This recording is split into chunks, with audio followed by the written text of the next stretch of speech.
અમરેલીની અંદર પાટીદાર સમાજની એક દીકરીને પત્રકાંડમાં જે જેલની અંદર 4 દિવસ રહેવું પડ્યું હતું અને તેમને જામીન મુક્ત થયા બાદ તે દીકરી ઘરે પરત ફરી છે, જેલ મુક્ત થઈ છે। ત્યારબાદ એની અંદર નવા વણાકો દિવસે ને દિવસે આવી રહ્યા છે, પરંતુ આપણે એવું સાંભળ્યું હતું કે દિવસે ને દિવસે નવા વણાકો સામે આવી રહ્યા છે, પરંતુ અમરેલીની આ ઘટનામાં રાત્રે મોટા વણાકો સામે આવી રહ્યા છે। જ્યારે જે પોલીસની ટીમ કે જે પાયલ ગોટીને મેડિકલ ચેકઅપ માટે લઈ જઈ રહી હતી તે સમયે અડધા રસ્તે કોંગ્રેસના નેતા પરેશ ધાનાણી પહોંચે છે અને દીકરીને ત્યાંથી પાછી ઘરે મોકલાવે છે અને પોલીસને કહે છે કે અડધી રાત્રે તમે દીકરીને ક્યાં લઈ જાઓ છો, ડરાવા ધમકાવા લઈ જાઓ છો। ત્યારે પોલીસ કહે છે કે અમે આ દીકરીને મેડિકલ ચેકઅપ માટે લઈ જઈ રહ્યા છે। ત્યારબાદ એમને ઘરે પરત મોકલવામાં આવે છે। ઘરે પરત જાય છે ત્યારે એક્ઝિક્યુટિવ મેજિસ્ટ્રેટ ત્યાં પહોંચે છે અને એમની સામે જે આખી આપવીતી છે તે પાયલ ગોટી વર્ણન કરે છે, જે આખી ઘટના બની એને લઈને વર્ણન કરે છે।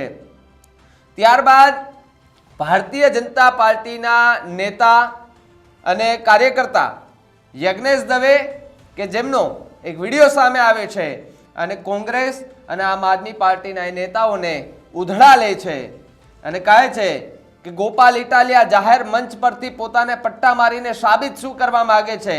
દીકરીએ તો કોર્ટની અંદર એવું કશું નિવેદન આપ્યું નથી, પોલીસ વિશે ફરિયાદ પણ કરી નથી, તો પછી પટ્ટાની વાત આવી ક્યાંથી? પરેશ ધાનાણીની વાત કરતા કહે છે કે પરેશભાઈ તમે શું કામને રોકો છો, મેડિકલ ચેકઅપ થશે તો દૂધનું દૂધ ને પાણીનું પાણી થઈ જશે। શું કહ્યું યજ્ઞેશ દવે, પહેલા એ સાંભળો। અમરેલીની દીકરી પાયલ ગોટી જેણે એવા આક્ષેપ કર્યા કે પોલીસે મને પગમાં પટ્ટા માર્યા હતા। હવે લેખિત આક્ષેપોના આધારે, માત્ર લેખિત આક્ષેપો છે, કારણ કે કોર્ટમાં એમણે ક્યાંય પણ એવું કહ્યું નથી અને કોર્ટના બયાનમાં પણ એમણે સ્પષ્ટ કહ્યું છે કે પોલીસ માટે મને કોઈ ફરિયાદ નથી। છતાં પણ એક કાગળ એવો પત્ર લખ્યો અને પત્રના આધારે આમ આદમી પાર્ટીના નેતા ગોપાલ ઇટાલિયા પોતે નાટક કરવા લાગ્યા અને પોતાના શરીર પર પટ્ટા મારવા લાગ્યા અને એક રાજકીય રોટલા શેકવાનું સાધન મળી ગયું। એમ પરેશ ધાનાણી હોય કે ગોપાલ ઇટાલિયા હોય એમના માટે, અથવા તો જેની બેન હોય, કોઈ પણ રાજકીય નેતા હોય, કોંગ્રેસના હોય કે આમ આદમી પાર્ટીના નેતા હોય, આ એક રાજકીય નાટકો કરવાના શરૂ કર્યા અને રાજકીય રોટલા શેકવાના શરૂ કર્યા। એની સામે આજે સરકારે પોતે પણ એ દીકરી માટે સંવેદના દાખવી। જો પોલીસે એમને પટ્ટા માર્યા હોય તો ગુજરાત રાજ્યના મુખ્યમંત્રી શ્રી ભૂપેન્દ્રભાઈ પટેલ અને ગુજરાતના ગૃહમંત્રી શ્રી હર્ષભાઈ સંઘવીએ એક પોલીસની ટીમ મોકલી, સાથે એક મેડિકલ ટીમ પણ મોકલી અને દીકરીને મેડિકલ માટે લઈ જવાની વાત કરી। દીકરી મેડિકલ માટે તૈયાર પણ થઈ અને રસ્તામાં કોઈનો ફોન આવતા માટે એ તરત પાછી આવે છે અને પાછી આવ્યા બાદ ફરીથી પોતે ઇનકાર કરી રહી છે કે મારે આ પોલીસ મેડિકલ તપાસ નથી કરાવવી। છતાં પોલીસે એને વિનંતી કરી કે તમે જો કહેતા હોય તો તમારા ઘરે મેડિકલની ટીમ બોલાવીએ, લેડી ડૉક્ટરની ટીમ બોલાવીએ, એની સાથે તમે તપાસ કરાવો કે તમને પટ્ટા માર્યા છે કે નહીં, પરંતુ છતાંય આ દીકરીએ ઇનકાર કર્યો।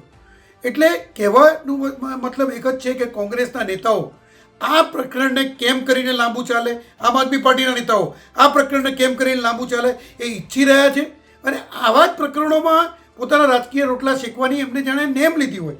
જેમ કચ્છનો બનાવ હતો તો કચ્છમાં એક વ્યક્તિ નકલી ઈડી બનીને ફરતો હતો, એમાં પણ આમ આદમી પાર્ટીના નેતાઓ ત્યાં રાજકીય રોટલા શેકવા પહોંચી ગયા હતા।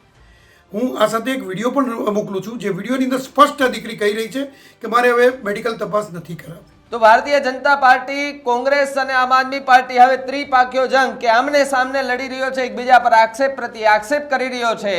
ત્યારે પોલીસ અને જે એસઆઈટીની રચના કરી છે એ તમામે તમામ જે અધિકારીઓ છે તે પાયલ ગોટીને લઈ જતા હતા મેડિકલ ચેકઅપ માટે અને પછી પાછા ઘરે આવ્યા।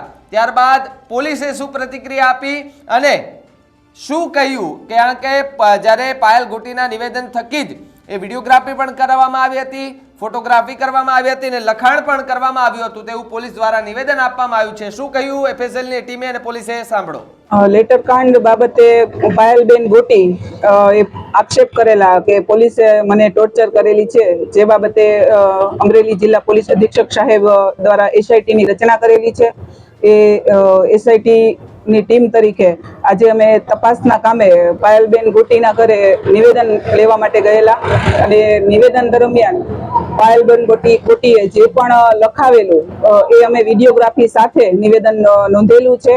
બાદમાં અમે પાયલબેનને એમના પરિવારના સભ્યોની સાથે મેડિકલ કરાવવા માટેની એમને જણાવેલું હતું કે તપાસના કામે આપણે મેડિકલ કરાવવું જરૂરી છે, જેથી પાયલબેન એમના પરિવારના સભ્યો સાથે રાખી અને એમના કઝિન સિસ્ટર અને એમના એક અન્ય ભાઈને સાથે લઈ લાવવાની સહમતિ દર્શાવતા અમારી સાથે અમે એમને મેડિકલ કરાવવા માટે એમની સ્વખુશીથી ઘરેથી નીકળેલા હતા. ત્યારબાદ અમે આગળ આવતા એમના ગામમાંથી બહાર નીકળતા ફતેહપુર ગામના પુલ પાસે પહોંચતા ત્યાં અચાનક બેને એવું કીધેલું કે મારે મેડિકલ કરાવવું નથી, મને ઘરે પાછા મૂકી જાઓ. અને એ દરમિયાન પરેશભાઈ ધાનાણી પણ ત્યાં આવી ગયેલા અને એવું કીધેલું કે હાલ મેડિકલ કરાવવાનું નથી થતું, દીકરીને એમના ઘરે પાછા પહોંચાડી દો. જેથી કરીને અમે પાયલબેનને એમના ઘરે પાછા લઈ ગયેલા.